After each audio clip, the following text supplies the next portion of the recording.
लड़के ने जैसे ही आदमी की कमर पर सुनहरी प्लेट देखी, उसे एहसास हुआ कि वे सांप पकड़ने वाले सेक्ट से हैं और यहाँ पुराने काले सांप को पकड़ने आए हैं। आदमी ने फिर से लड़के से सांप के बारे में पूछा, लेकिन लड़का चुप रहा, जिससे आदमी को संदेह हुआ कि वह शायद गूंगा है। लेकिन अचानक लड़का बोल पड़ता है कि उसने कभी पुराने काले सांप को नहीं देखा। वह आगे कुछ पूछ पाता, आदमी का साथी जो काले कपड़ों में था उसे सीनियर ब्रदर डिंग कहकर संबोधित करता है और कहता है कि लड़का किसी काम का नहीं है क्योंकि उसे कुछ भी पता नहीं है। अचानक पहाड़ी के ऊपर से शोर सुनाई देता है क्योंकि कई कौवे एक साथ आसमान में उड़ जाते हैं, जिससे उन दोनों आदमियों और लड़के का ध्यान खींचता है। आदमी इस हलचल से उलझन में है, इसलिए इसे जांचने का फैसला करते हैं। उनमें से एक अनुमान करता है कि यह पुराना काला सांप हो सकता है, जिससे लड़का मन ही मन प्रार्थना करता है कि सांप उनके कब्जे से बच निकले।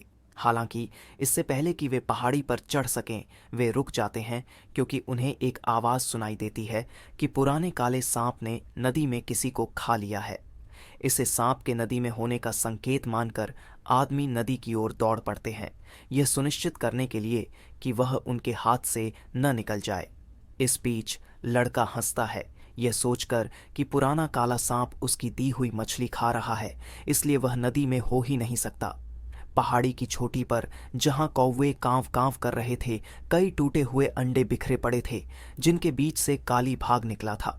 वह पछताते हुए कहता है कि मूर्ख पक्षियों ने उसे कुछ अंडे तोड़ने पर मजबूर कर दिया और यहाँ तक कि उसके सिर पर चोंच भी मारी। उसने स्थिति पर विचार किया, यह याद करते हुए कि उसने सांप पकड़ने वाले सेक्ट द्वारा पकड़े जाने से कैसे मुश्किल से बच पाया था, जो अब उस पर नदी में लोगों को खाने का आरोप लगा रहे थे। वह लड़के के इस दावे से उलझन में था कि उसने उसे पहले कभी नहीं देखा था, लेकिन उसने इसे नजरअंदाज कर दिया, यह निष्कर्ष निकालते हुए कि मानव व्यवहार उसके समझ से परे है। आखिरकार उसने यह समझा कि उसका प्राथमिक उद्देश्य अब सांप पकड़ने वालों से बचना है, जो अब उसका पीछा कर रहे थे। नदी के किनारे के पास काली ने तय किया कि उसे दूसरी तरफ पहाड़ों में भाग जाना चाहिए, यह सोचकर कि यह कम से कम कुछ महीनों के लिए एक सुरक्षित छिपने की जगह होगी। जब उसने नदी पार करना शुरू किया तो उसने ध्यान दिया कि सर्दी 3 महीने में आने वाली है और उसने अपने खाने की कमी पर अफसोस जताया, जो इस अवधि के दौरान उसकी कल्टीवेशन स्पीड को बाधित करेगी। तभी अचानक उसके सामने एक बड़ी आकृति उभरी, जो कि एक विशाल मछली थी, जिससे उसने उसकी पहचान पर सवाल उठाया। लेकिन इससे पहले कि वह अपनी सोच पूरी कर पाता, उस विशाल मछली ने अपने मुंह को चौड़ा करते हुए उस पर हमला किया। काली ने अपनी बदकिस्मती को कोसा, क्योंकि उसने देखा कि विशाल मछली उसके बहुत ही पास आ चुकी थी। उसने तेजी से छलांग लगाई, यह सोचते हुए कि नदी में ऐसी जीव क्यों रहते हैं। फिर उसने अपना सिर पानी के नीचे डुबोकर उस जानवर की खोज की, तो उसे एहसास हुआ कि यह एक विशाल ईल थी, जो नदी के ऊपरी भाग से आई थी। इसकी सांप जैसी आकृति ने इस बात को स्पष्ट किया कि क्यों उसे नदी में गायब होने वाले लोगों के लिए दोषी ठहराया जा रहा था। काली ने यह भी देखा कि इल गंभीर रूप से घायल लग रही थी। संभवतः सांप पकड़ने वालों के साथ एक भयंकर टकराव का यह परिणाम था। वह समझ नहीं पा रहा था कि बिना किसी उकसावे के इल ने उस पर हमला क्यों किया, जबकि वह तो बस वहां से गुजरने की कोशिश कर रहा था। विशाल इल और काली ने एक दूसरे की आंखों में देखा और काली ने जल्दी से महसूस किया कि यह ईल भागने की कोशिश नहीं कर रहा है, बल्कि वह उसे खाकर अपनी ताकत वापस पाना चाहता है। काली मुस्कुराते हुए तय करता है कि वह ईल का सामना करेगा, यह सोचकर कि यह सर्दियों के लिए उसके भोजन का स्रोत हो सकता है। लेकिन वह जल्द ही अपनी सोच बदलता है, ईल की खतरनाक प्रकृति को स्वीकार करते हुए, खासकर जब उसने देखा कि वह सांप पकड़ने वालों से भी बच निकली थी। ईल का शिकार करना बहुत जोखिम भरा था, इसलिए उसने अपनी सुरक्षा को प्राथमिकता दी। जैसे ही वह भागने की कोशिश करता है, विशाल ईल उसके पीछे से उस पर हमला करती है, उसे निगलने के इरादे से। काली ईल की दृढ़ता को नोट करता है और एक तेज चाल चलकर काली ईल के हमले से बच जाता है और किनारे की ओर तैरता है, जिससे विशाल ईल नदी किनारे से टकरा जाती है। फिर से भागने की कोशिश करते हुए काली ईल की जिद्दी प्रवृत्ति और अपनी बढ़ती थकान पर विचार करता है। फिर दृढ़ निश्चय करते हुए काली अपनी सारी ताकत जुटाकर ईल के कमजोर पेट को तोड़ने का प्रयास करता है, इस उम्मीद में कि वह बच निकल सके। अपनी युद्ध मुद्रा में बदलते हुए काली पहले से कई गुना बड़ा हो जाता है। फिर वह अपनी पूंछ से ईल के पेट पर एक शक्तिशाली प्रहार करता है, जिससे ईल की दर्द भरी चीख निकलती है। उसने ईल के मांस का एक टुकड़ा काटा और उसकी चिपचिपी बनावट और अजीब गंध पर टिप्पणी करते हुए थूका। अचानक वह कहता है कि मुझे गर्म महसूस हो रहा है और आश्चर्य करता है कि नदी के नीचे आग कैसे हो सकती है। अपने आसपास का अवलोकन करते हुए वह देखता है कि पानी की बूंदों में आग लगी हुई है, जिससे वह आश्चर्यचकित हो जाता है कि यह घटना पानी के नीचे कैसे हो रही है।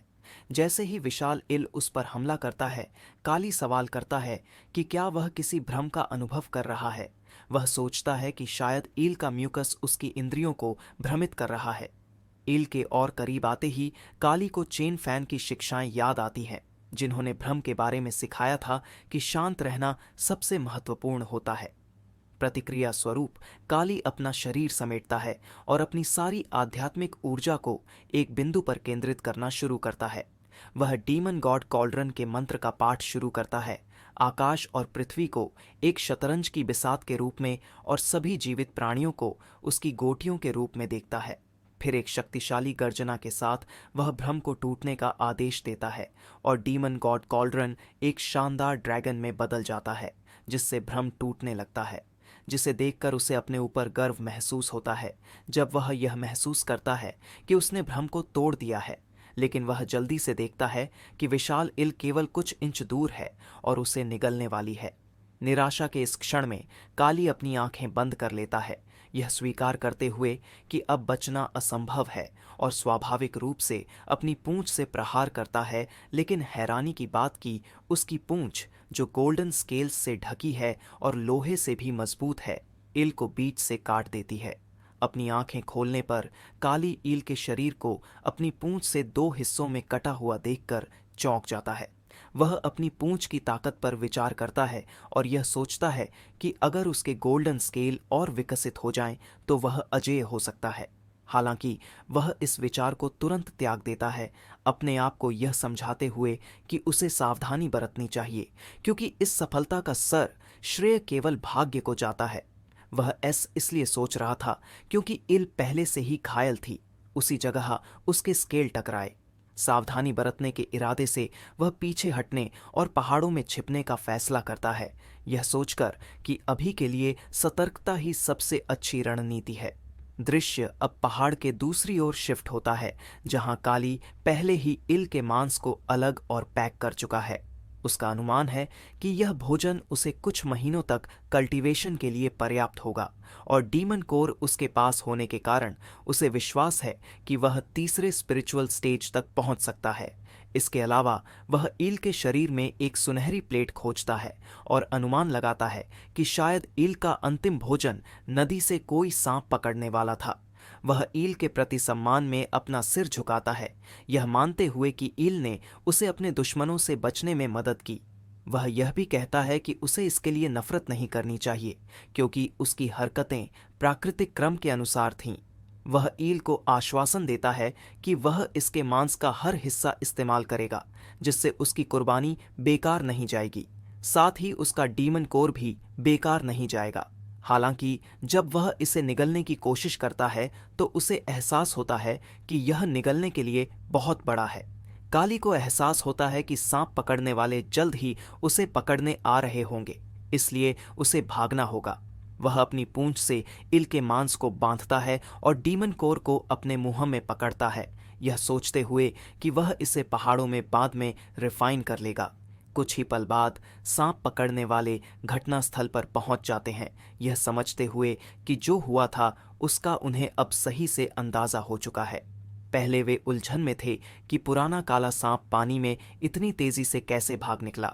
वे यह स्पष्ट करते हैं कि जिसने नदी में किसी पर हमला किया वह पानी का यह जीव था, न कि पुराना काला सांप।